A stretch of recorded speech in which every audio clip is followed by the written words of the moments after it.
(6월 11일) 원내대책회의를 시작하도록 하겠습니다. 대한민국 여성 인권의 신장과 민주화에 앞장섰던 고 이희호 여사께서 별세하셨습니다. 이희호 여사께서 여성이 가진 포용의 미덕을 우리 정치권에 보여주셨습니다. 김대중 전 대통령 당시 국난 극복과 정치 안정에 큰 힘이 되었습니다. 영부인을 넘어서 든든한 정치 동반자로서의 이희호 여사의 삶은 우리 여성들에게 또 국민들에게 큰 울림을 남겨주셨다고 생각합니다. 먼저 서거하신 김대중 전 대통령 곁으로 가셔서 생애 못다한 이야기를 나누시길 바랍니다. 삼가 고인의 명복을 빕니다.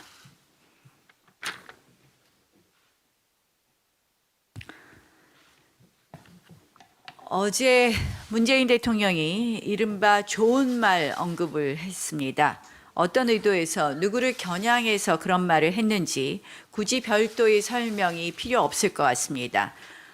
다만 이런 말씀을 좀 드리고자 합니다. 정치인에게 말보다 중요한 것은 좋은 말보다 중요한 것은 맞는 말, 옳은 말이라고 생각을 합니다. 듣기에 그럴듯한 좋은 말로 포장된 왜곡과 선동이야말로 민주주의를 타락시키는 위험한 정치입니다. 문재인 대통령은 스스로 최근의 언행을 돌아보시기를 부탁드립니다. 서해 영웅들의 가족을 초청해 김정은 사진을 보여주고 호국 영령들 앞에서 북한 정권 요직 인물을 추켜 세웠습니다. 틀린 행동이었고 또 아픔을 주는 말들이었습니다. 국민을 분열시키고 갈등의 골을 더 깊게 하는 그런 행동이었습니다. 분명 잘못한 일입니다. 대통령은 이 부분에 대해서 사과해야 합니다. 김원봉 서호는 추진되지 않을 것이라며 슬쩍 물러선다고 그 상처가 아물지 않습니다. 분열이 봉합되지 않습니다. 귀국 후 문재인 대통령께서 하실 가장 첫 번째 일은 바로 사과입니다. 지금까지 국회 파행의 과정과 이유도 한번 우리가 되짚어 봅시다. 여야 간 불화와 정쟁의 한가운데에는 바로 대통령의 파당 정치가 있습니다. 국가 최고 지도자로서 또 행정부 수반으로서 정치로부터 최대한 떨어져 국정을 살펴야 할 대통령이 지금은 정치의 가장 전면에 나와 있습니다. 지난 불법, 날치기 패스트트랙 상정도 결국은 공수처에 대한 청와대의 지나친 욕심이 화근이었습니다. 대통령의 아집과 오기가 의회 민주주의를 방해하고 있습니다. 그나마 여야가 머리를 맞대는 가운데에도 문재인 대통령의 싸움 부추기기 정치는 계속되고 있습니다. 민생, 재해재난, 경기 부양, 그 무엇도 찾기가 힘든 세금 일자리 추경, 총선용 추경을 국회에 던져놓고 문제를 지적하는 야당에게 모든 책임을 뒤집어 씌웁니다. 어떻게든 국회 문 열어 일하려는 야당에게 들으라는 듯이 국정 실패를 야당 탓으로 공격하고 있습니다. 민생국회의 대표적인 반대자는 바로 문재인 대통령입니다. 대통령의 야당 공격이 줄어들수록 대통령이 전면적 정치 투쟁을 삼가할수록 국회의 문은 그만큼 더 빨리 열릴 것입니다. 다시 한번 말씀드립니다. 문재인 대통령 순방 직후 대국민 사과해 주십시오. 그리고 여의도를 향한 적대 정치 그만두어 주십시오.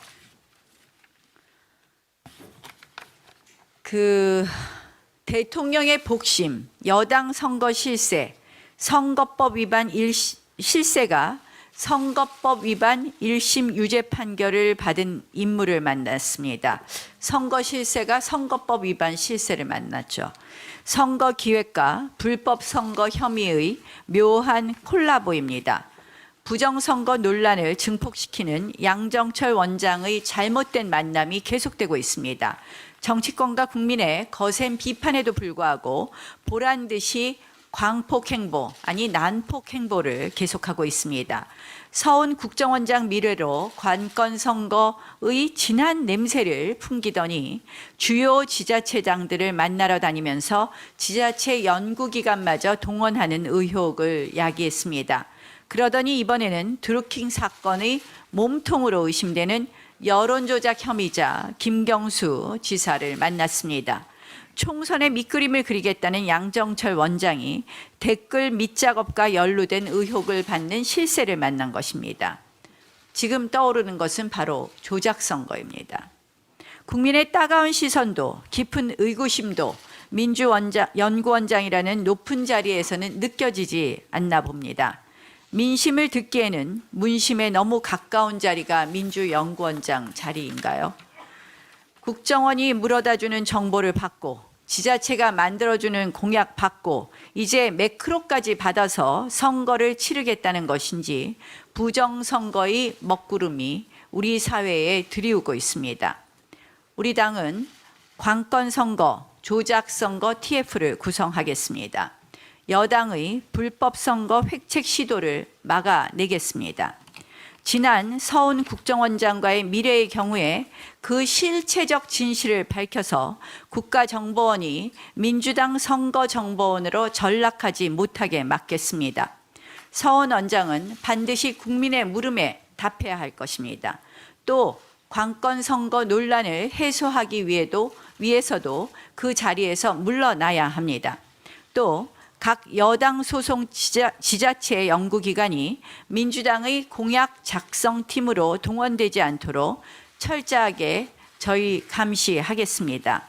이 모든 일탈과 비행들은 국민의 심판이 되어 돌아갈 것입니다. 그것이 아마 지난 숱한 그런 과거의 이러한 유사한 선거들의 결과들이 말해주는 것이라고 생각합니다. 네, 추경과 국회 정상화에 관해서 짧게 말씀드리겠습니다. 어제 아침 최고위원회의에서 제가 청와대 경제수석의 이 경제와 관련된 인식이 원인 진단, 처방 모두가 잘못됐다라는 말씀을 드린 바 있습니다. 그런데 그제 대통령께서 북유럽 순방길에 오르면서 추경이 안 돼서 답답하다, 국민들도 좋지 않게 볼 것 이렇게 말씀하고 나가시니까 기다렸다는 듯이 당정청의 회의를 열어서 추경을 언급을 했는데 그 자리에서 여당의 원내대표가 이렇게 얘기를 했습니다. 추경은 경기 침체에 대한 대응을 넘어서 한국 경제의 미래를 좌우할 마중물이 될 것이다. 참 이 정권 사람들이 워낙 과장과 왜곡이 심한 사람들이긴 하지만 이건 정말 도에 지나치는 이런 얘기라고 볼 수밖에 없습니다. 6조 7천억짜리 추경이 한국 경제의 미래를 좌우할 마중물이 될 것이다. 역대 사상 최대 470조짜리 재정을 운용하고 있는 사람들이 이렇게 얘기하는 거, 이 어불성설이라는 표현이 딱 들어맞다고 보여집니다. 전문가들이 이에 대해서 뭐라고 얘기하고 있는가를 봤더니 이렇게 경제 전문가들이 얘기하고 있습니다. 지금 경기는 추경 몇 조 원 푼다고 돌릴 수 있는 국면이 아니다. 청와대와 여당이 추경만 하면 문제가 해결되는데 야당이 안 도와줘서 못한다라고 하는 것은 국민을 볼모로 정치하는 것이다 라고 얘기했고요. 아울러서 지금처럼 돈이 돌지 않는 구조에서는 7조 원이 아니라 70조 원을 퍼부어도 안 된다라고 경제 전문가들이 얘기하고 있습니다. 좀 새겨 들을 필요가 있습니다. 어제도 제가 언급했지만 사람 풀어서 미세먼지 문제 해결하고 산불 해결하겠다는, 이게 우리가 원시 시대로 회귀하고 있는 겁니까? 지금 4차 산업혁명 시대이고 모든 것을 기계로 합니다. 미세먼지 무인 포집 장치로 포집하고 컴퓨터가 분석합니다. 그런데 이 정권은 미세먼지 불법 배출 감시원 1000명 뽑아서 100억 쓰겠다고 하는데 이게 정말 코미디 같은 일 아니겠습니까? 산불 전문 예방 대원 10,000명 뽑아서 118억 원 쓰겠다고 하는데 이게 한 사람당 한 100만 원쯤 들어가는데 한 사람 100만 원 받는 분이 이게 산불 전문 예방 대원입니까? 정말 이 국민을 속이는 이런 추경안 이거야말로 정말 요즘 저기 하는 말로 막예산, 막추경이다 이렇게 얘기를 드리지 않을 수 없습니다. 자, 그런데 이렇게 엉터리 같은 추경 제대로 심사를 하기 위해서라도 국회를 열고 국회를 정상화해야 할 것 아니겠습니까? 우리 자유한국당 정말로 국회에 들어가서 국민을 위해서 일을 하고 싶습니다. 그런데 국회에 들어가기 위해서 게임의 룰인 경기 규칙인 선거법을 합의 처리하자라고 얘기하고 있는데 이게 무슨 무리한 요구이겠습니까? 대한민국 국민 어느 분이라도 경기 규칙인 선거법을 여야가 합의 처리하자라고 하는 자유한국당의 주장이 잘못됐다라고 하는 분은 없을 것입니다. 이것마저 청와대에서 받지 말라고 여당에 강요하는 것으로 지금 보여지는 이런 상황입니다. 우리 정치를 이렇게 꽉 막히게 하고 국회가 스톱되도록 한 이 모든 이 배후에는 청와대가 있고 대통령이 있다라는 이런 점을 지적하면서 국회를 빨리 정상화될 수 있도록 대통령께서 결단을 내리고 여당의 적극적인 그 협상에 임하도록 이렇게 나서야 될 때라고 봅니다. 이상입니다. 네, 대통령께서 핀란드, 노르웨이, 스웨덴을 방문 중에 있습니다. 6월 9일부터 16일까지 예정이 되어 있습니다. 대통령이 순방 외교에 대해서 대통령이 부재 중인 가운데 언급한다는 것 자체가 좀 송구하지만 쓴소리를 한마디 안 할 수 없습니다. 우리 대통령께서는 늘 해외에 나가실 때도 해외 외교 활동에 전념하신 것인지 아니면 국내 정치에 전념하신 것인지 알 수 없을 때가 많습니다. 대통령께서는 해외 순방 중이면 그 외교 목적에 맞게 해외 외교 업무에 집중하셨으면 좋겠다는 말씀드립니다. 문재인 대통령 취임 2주년이 지났습니다. 역대 정부 김대중, 노무현, 이명박, 박근혜 정부에 비교해서 해외 순방 일수는 105일로 제일 많습니다. 김대중 정부 2년차 67일, 노무현 64일, 이명박 정부 99일, 박근혜 정부 88일입니다. 많은 다른 정부의 대통령에 비해서 많은 날짜를 횟수를 해외 순방에 보내고 있습니다. 그만큼 외교 현안이 많다는 의미도 있겠지만 대통령은 노력하고 있는데 그런데 과연 우리 외교 문제들은 잘 풀리고 있는가 한번 생각해 봅니다. 화웨이 문제 대한민국은 미국과 중간에 양국에 끼어서 대책을 내놓지 못하고 있습니다. 청와대는 기업이 할 일이라고 말하고 있습니다. 일본과는 강제징용국 문제 또 위안부 문제 아직 해답을 못 내놓고 한일 관계가 최악에 있습니다. 우리 정부가 중재자를 자처했던 북한의 비핵화 문제 소위 노딜 상태에서 진척이 없습니다. 다른 정부에 비해 많은 해외 순방 정상 외교를 하고 있지만 우리 외교 현안들은 풀리지 않고 있습니다. 왜 그런가 했더니 우리 외교가 시스템화되지 않고 있기 때문이라고 생각됩니다. 외톨이 외교, 무능 외교가 바로 우리 우리 현주소입니다. 외교부 장관은 투명 인간이 돼서 보이지 않고 패싱되고 있습니다. 청와대 안보실 제2차장이 외교의 새로운 실세로 이렇게 외교를 장악하고 있다는 그런 소문 들립니다. 횟수와 기간도 대통령의 해외 순방 횟수와 기간도 중요하지만 내용이 중요하다고 생각됩니다.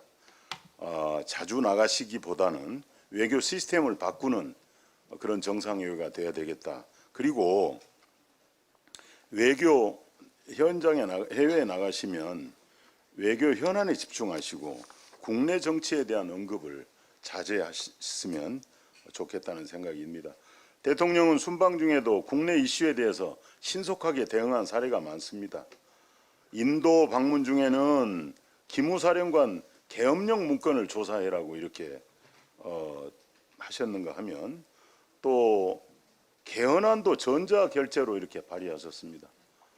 또 김명수 대법원장, 또 말 많은 헌법재판관들, 장관들 다 전자결제로 임명하셨습니다. 이런 통신의 편리함을 잘 이용하신다는 것보다는 해외 나가서 아직도 국내 정치에 집중하고 계시다는 인상을 버릴 수 없습니다. 이번 순방 잘 마치고 돌아오시면 이런 외교 난맥의 시스템을 고치는 계기가 되시길 바랍니다. 장자연 씨 동료라는 윤지호 씨를 상대로 그 후원자 439명이 소송을 냈습니다. 윤지호 씨의 선의를 믿고 후원했지만 결국 속았다는 실망감과 분노 때문에 소송 전까지 벌어진 것입니다. 근데 그 판을 깔아준 사람은 바로 문재인 대통령입니다. 동남아 순방 직후에 장자연, 버닝썬, 김학의 사건들을 국기문란 사건이라도 되는 듯이 부각시키고 엄정 수사를 지시했습니다. 그래서 일제히 수사기관과 언론들이 논란을 증폭시켰고 근거 없는 주장과 폭로가 이어졌습니다. 우리 당의 황교안 대표, 곽상도 의원 등을 표적 삼아서 올가매고 괴롭혔습니다. 언론사에서는 소위 뭐라도 나올 때까지 털었습니다. 이 사태만 봐도 여당 정치권과 주요 친여 매체들이 조직적으로 동원된 것을 알 수 있습니다. 방송사 유명 앵커가 나섰고 여당 중진 의원은 국회에서 북콘서트까지 열었습니다. 그렇지만 결과가 무엇입니까? 증거 부족, 무혐의, 용두사미 수사였습니다. 정작 참여정부와 현재 청와대 실세 의혹을 받는 이른바 경찰총장 윤 총경에 대한 수사는 흐지부지 유야무야입니다. 그 의도가 매우 불순합니다. 국민의 관심을 쏠리게 만드는 이슈를 키워서 정권의 치부를 가리겠다는 것입니다. 사실상 적폐 포퓰리즘이라고 할 수 있습니다. 이 적폐 포퓰리즘의 실체는 언젠가 드러날 것으로 보입니다. 예, 여론조사에 대해서 한 말씀 드리고자 합니다. 국민의 속마음을 담아낸다는 점에서 여론조사는 지나치거나 치우침이 없어야 합니다. 민심의 좌표가 어디 있는지 탐문하는 것에 무게를 두어야지 민심을 자의적으로 해석하고 비틀어서는 곤란합니다.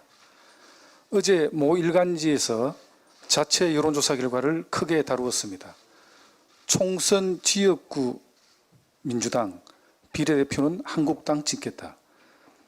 차기 총선 집권여당 심판론 39.0%, 보수야당 심판론 51.8%. 우선 크게 뽑힌 제목만 보면 총선의 향방, 특히 가장 중요한 지역구 선거에서 민주당이 많은 지지를 받고 있으며 총선 이슈는 보수야당, 곧 자유한국당에 대한 심판임을 환기하고 있습니다. 이 여론조사가 민심을 반영하는 것인지 창작하는 것인지 의문이 듭니다. 우선 총선 지역구에서 국민 다수가 민주당을 찍겠다고 합니다. 그런데 이 조사에서 민주당 지지율은 23.9%에 그쳤습니다. 그 뒤를 이어 한국당의 지지율은 19.3%로 18.3%로 격차는 5.6%에 불과합니다. 더욱이 아직 결정을 못했다는 응답자의 비율이 44.2%입니다. 엄밀히 말하면 총선 민심은 주요 정당 간 박빙 경쟁 하에 중도가 가장 많은 비율을 차지함으로써 누가 제1당이 될지는 단언할 수 없는 완전히 열려있는 상황입니다. 그럼에도 불구하고 총선에서 지역구는 민주당이라고 단언하는 것은 어떤 의도가 내재된 하나의 색이 너무 짙은 표제라 지적하지 않을 수 없습니다. 다음으로 차기 총선에서 여당 심판론보다 야당 심판론이 10% 이상 높은 걸로 조사되었습니다. 총선 10개월 남았습니다. 무엇이 이슈가 될지 아무도 모르고 전망할 수 없습니다. 또한 민주당과 한국당을 같은 위치에 놓고 심판의 무게를 재는 것이 합당한지도 의문입니다. 국정의 책임과 권한, 공적 지원의 물량을 고려하면 가중치가 달라야 합니다. 게다가 본 질문은 여당 심판이냐 야당 심판이냐를 하나의 질문에 놓고 선택토록 한 것이 아닙니다. 여당 심판에 동의하는 질문을 별도로 분리해서 동의 비율 39.0%를 내고 야당 심판에 동의하는 질문을 또 하나의 별개의 질문으로 동의 비율 51.8%를 낸 것입니다. 전혀 다른 질문을 해놓고 그 답변은 같은 선상에서 비교해서 마치 보수 야당 심판론이 여당 심판론보다 더 우세한 것으로 보도되고 있습니다. 일종의 착시 효과를 유발하는 것은 아닌지 유감입니다. 금년 4월 창원 성산 보궐선거에서도 굉장히 우려할 만한 여론조사 결과들이 발표가 된 바가 있습니다. 선거 직전까지 각종 여론조사에서 한국당 강기훈 후보가 작게는 10%, 크게는 20% 이상 오차범위 밖으로 뒤지는 걸로 나왔습니다. 막상 개표 결과를 보면 마지막 1% 개표까지 한국당 후보가 앞서다가 석패했습니다. 여론을 정확하게 반영하는 여론조사가 이루어지지 못하고 있습니다. 이런 여론조사가 만연하고 있다는 것도 굉장히 우려할 만한 일입니다. 선거가 다가올수록 각종 여론조사가 만연될 것입니다. 민심을 왜곡하는 여론조사, 또 이것을 잘못된 방향으로 해석하는 언론사의 보도 간행이 일상화된다면 국민들의 민심이 왜곡하는 그런 상황이 정말 우려되고 정략적인 여론조사 결과 또는 그 해석은 반드시 건절되어야 하고 여론조사 업계와 언론사가 같이 한번 고민해봐야 될 무거운 숙제라고 생각을 합니다. 이상입니다. 화웨이 사태에 대한 이 정부의 태도를 보면 정말 많은 기업과 국민들이 실망을 금치 않을 수가 없습니다. 지난번 사드 사태 때에도 그렇게 혹독한 경험을 하고서도 또다시 이렇게 그 결과가 되풀이될지도 모르는 이런 위험에 직면케 하는 것은 이 정부의 무능함, 불능함을 또 한 번 보여주었다, 이렇게 생각을 합니다. 우리가 시장 경제를 택하고 있는 이상 기업들이 자율에 맡겨야 될 영역도 분명히 있습니다. 그러나 국가 안보와 동맹에 관련된 일에 대해서는 또 분명한 원칙을 천명을 해야 됩니다. 우리는 어려울수록 기본과 원칙에 충실해야 됩니다. 5G망 시대에는 모든 기기와 기기가 연결되기 때문에 우리 국가 안보 차원에서 볼 때 국방 분야를 비롯해서 전력, 철도, 통신 등 공공통신망 구축에 있어서는 동맹국과 행동을 함께 하는 것이 당연한 것입니다.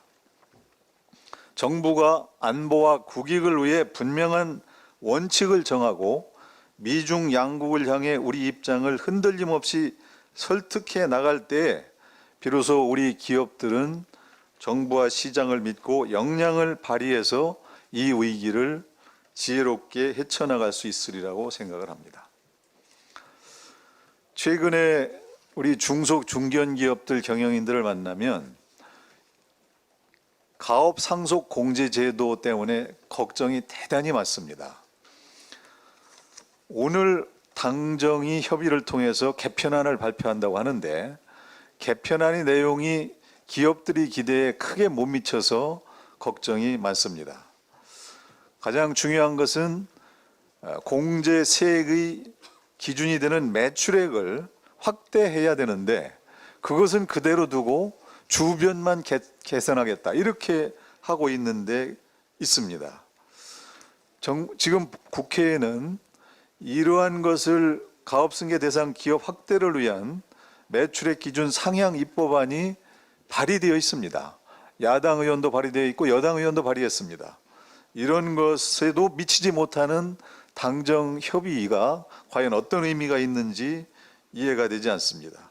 우리 기업들이 제대로 길을 살려서 우리 경제에 활력을 불어넣기 위해서는 이 제도의 확실한 개편이 대단히 중요하다는 것을 다시 한번 말씀드립니다.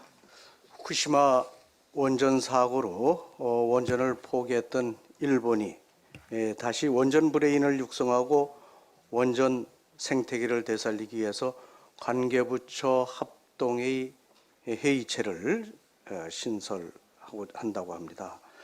총 2만 2천여 명에 이르는 막대한 인명피해와 천문학적 규모의 재산 피해가 났음에도 원전 산업을 다시 일으켜 세우려 하고 있습니다. 그 이유는 그만큼 원전이 값싸고 질도 좋고 안정적으로 전력을 공급할 수 있고 원전 수출 등 관련 산업의 파급 효과가 높기 때문입니다.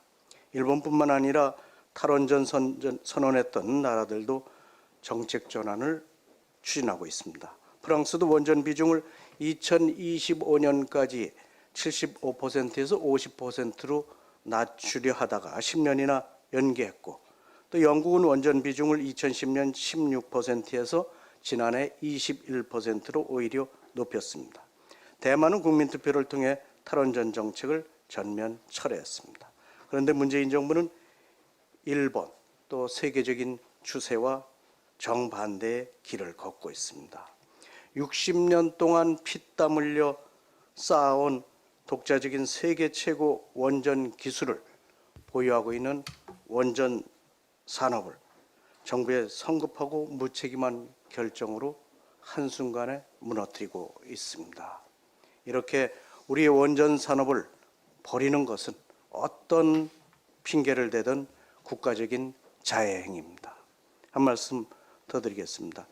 미중 무역 전쟁을 구경만 하던 우리 정부에게 양국에서 너는 누구 편이냐고 묻자 정부는 내가 대답할 문제가 아니라 산업계에서 알아서 할 문제라며 뒤로 숨고 있습니다.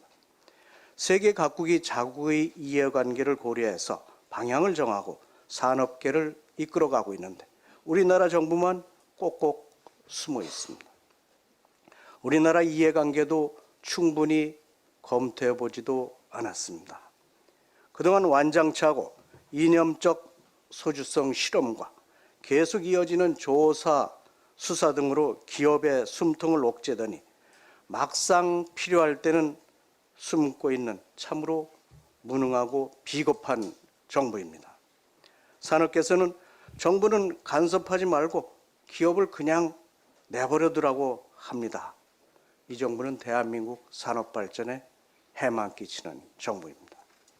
교육위원회 간사를 맡고 있는 김한표 의원입니다. 교육위에서는 실질적으로 우리 학생들이나 아이들을 위해서 쓰여져야 합니다.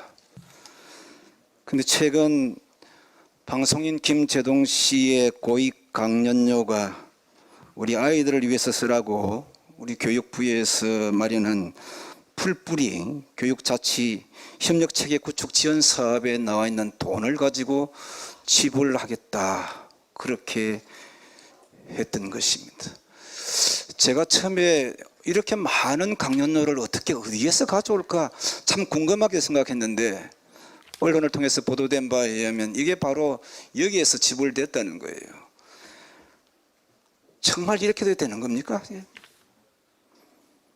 정신이 나가도 한참 나간 이런 일들을 지금 이 정부 교육부가 시행을 하고 있는데 제일 야당 교육위원회 간사로서 참 참담함과 함께 막중한 책임감을 느낍니다. 어떻게 가장 정의롭다고 또 공정하다고 하는 그야말로 대한민국에 있는 가장 좋은 얘기들만 끌어서 발표하고 포장하고 있는 이런 이 현 정권, 이 현 정부가 들여다보면 그 속에 들어있는 내용은 정말로 이게 말로 할 수 없는 너무 참담하고 부끄러워서 이 얘기를 못하는 거예요.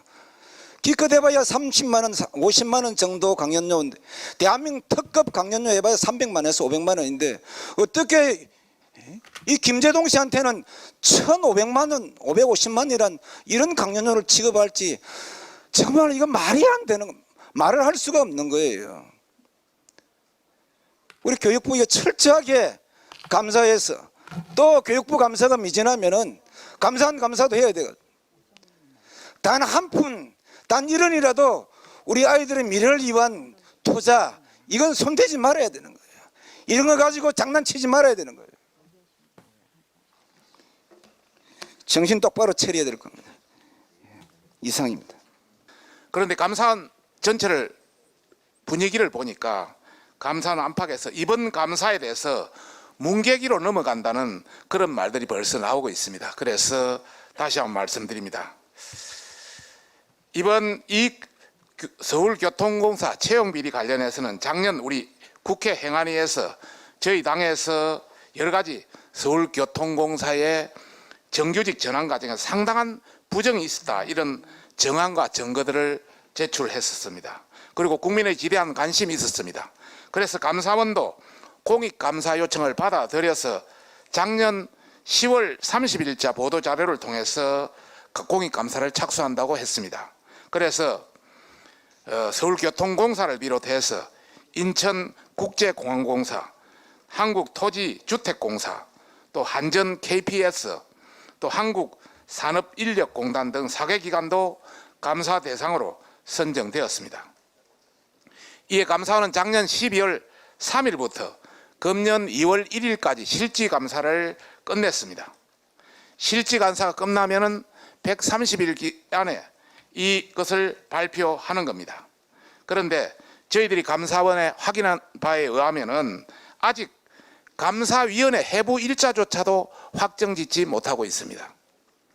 지금도 감사위원회 해부 일자를 잡고 있지 않다면은 도대체 언제 해부해서 이 사안을 발표하겠다는지 극히 의문이 든다, 이런 말씀을 드리면서 더욱이 감사원 안팎에서는 이번 감사를 어물쩍하게 넘어가려 한다는 이야기가 곳곳에서 나오고 있습니다.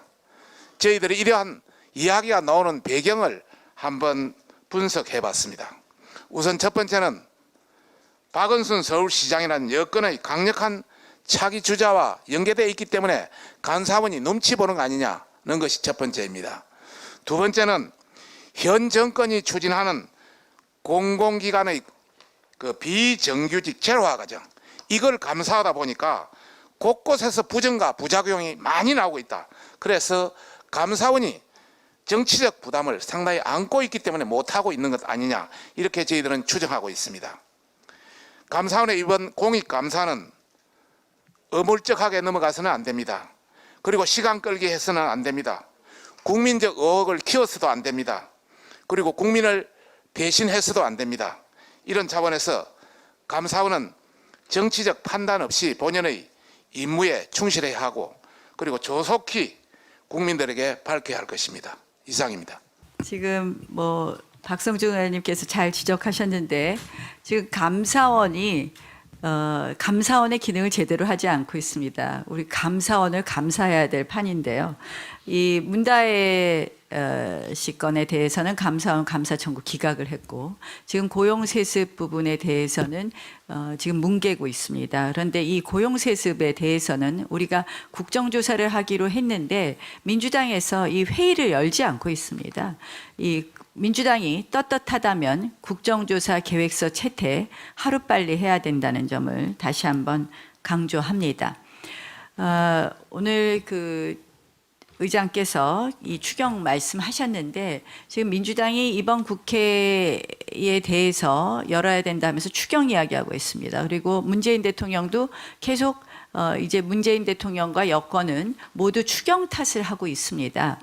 그런데 추경을 들여다보면 들여다볼수록 지금까지 이런 최악의 추경은 없는 것 같습니다. 아무리 봐도 저희가 이 추경이 과연 정말 이 민생 추경인가, 한마디로 총선용 추경이고 통계 왜곡용 추경입니다. 그래서 이 철저히 심사하겠습니다. 국회가 열리면. 그래서 총선용, 그리고 통계 왜곡용 단기 일자리 펀드 지원 등에 대해서는 철저히 삭감하겠다는 말씀을 드립니다.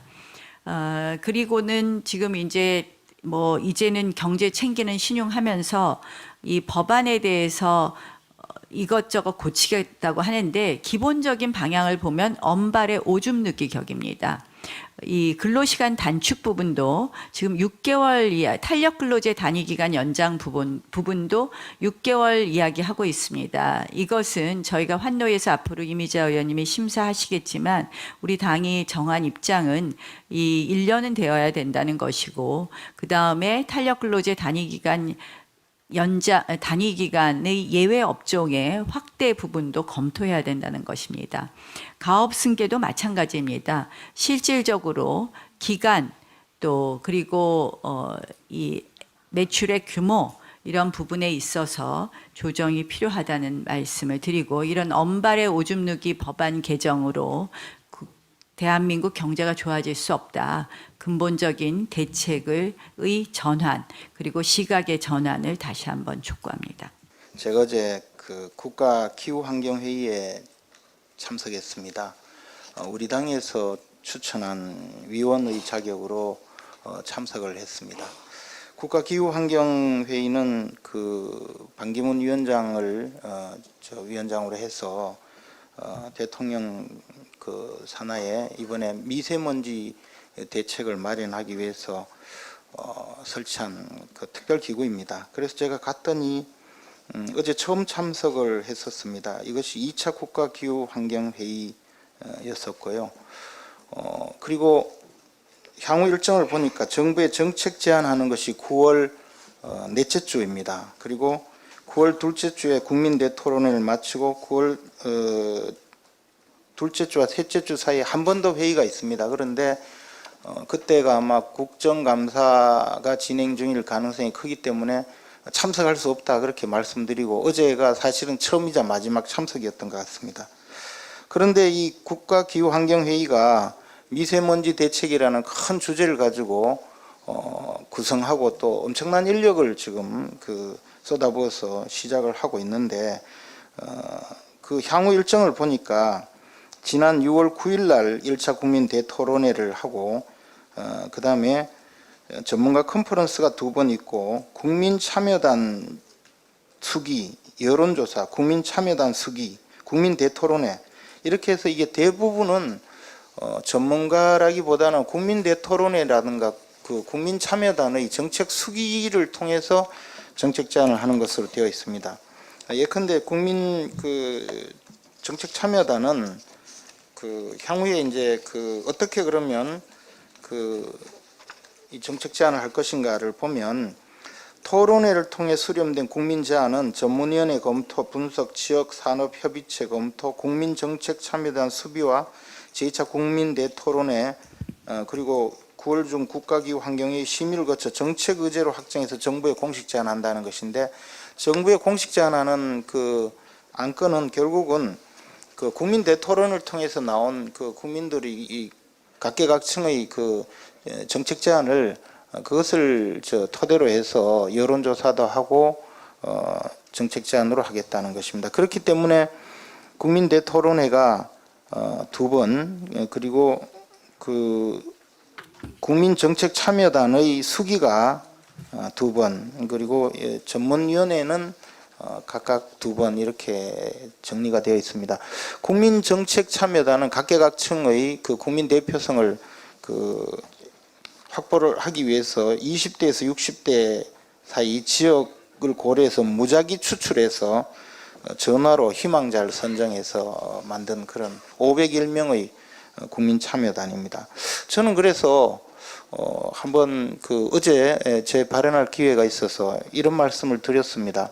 이게 미세먼지 대책이라는 것은 결국은 과학기술에 관한 영역이다. 즉 미세먼지가 왜 발생했는지 발생 원인과 그것을 어떻게 저감할 것인지 그리고 정책으로 어떻게 만들어서 국민과 함께 이 정책을 시행할 것인가라는 과학기술의 영역과 그 다음에 중국이 주된 그 원인이라고 판단하는 많은 이론적 근거가 있으니 중국과의 외교 문제 이 2가지 문제 때문에 국가기후환경회의가 구성이 되었고 반기문 전 유엔 사무총장을 아마 위원장으로 모신 것 같은데 하고 있는 것을 보면 그 과학기술은 어디 가는 데 없고 국민참여단의 수기를 통해서 정책을 만들어내려고 하는 것으로 그렇게 되어 있습니다. 그래서 사실 9일날 이미 국민 대토론회라는 형식으로 TV에서 생중계도 했습니다. 우리가 그 여름이 가까이 오면 그 냉면을 먹으러 가려면 냉면집을 찾습니다. 그때 어떤 냉면집이 맛있는가라는 것을 알아보려면 많은 사람들한테 물어보거나 인터넷 들어가서 사람들 많이 가는 냉면집에 가면 대체로 맛있습니다. 그런데 뇌수술을 받으려면 많은 사람들 모아놓고 다수결로 어떻게 뇌수술을 할 것인지 정해서 그 사람들 원하는 대로 뇌수술을 합니까? 이것은 그 가장 뇌수술의 권위자 또는 경험이 많은 분, 그런 분을 찾아가서 자기 몸을 맡기지 않습니까? 이 과학기술의 영역에 가까운 미세먼지 대책을 국민정책 참여단의 수기를 거쳐서 만든다는 것, 저는 그게 도저히 이해가 안 가서 어제 이게 미세먼지 정책을 만드는 거냐, 미세먼지 정치를 하는 거냐, 아니면 미세먼지 장사를 합니까? 라고 물었습니다. 그리고 위원장께서 뇌수술을 하려면 국민정책참여단 수기를 거쳐서 그분들 하자는 대로 수술을 하느냐, 그렇게 물어봤습니다. 더욱이 9월달 정부 정책 제안 이후에 11월부터 2020년 3월 사이에는 국제 컨퍼런스, 국민과의 대화, 타운홀 미팅 등 이제부터는 이제 만든 대책을 국민들과 함께 전국을 다니면서 선전하는 그야말로 정치와 장사의 장이 펼쳐질 걸로 생각이 됩니다. 저는 미세먼지 대책을 진짜 만들 의사가 있는 것인지 아니면 미세먼지 대책을 하나의 선전의 장으로 활용하려고 하는 것인지 지극히 의심스러웠습니다. 물론 앞에서 말씀드린 바와 같이 국가기후환경회의는 한번 참석했습니다마는 다음 일정이 9월 둘째 주와 셋째 주 사이에 있기 때문에 저는 불참할 거라고 예고를 했었습니다. 이상 마치겠습니다.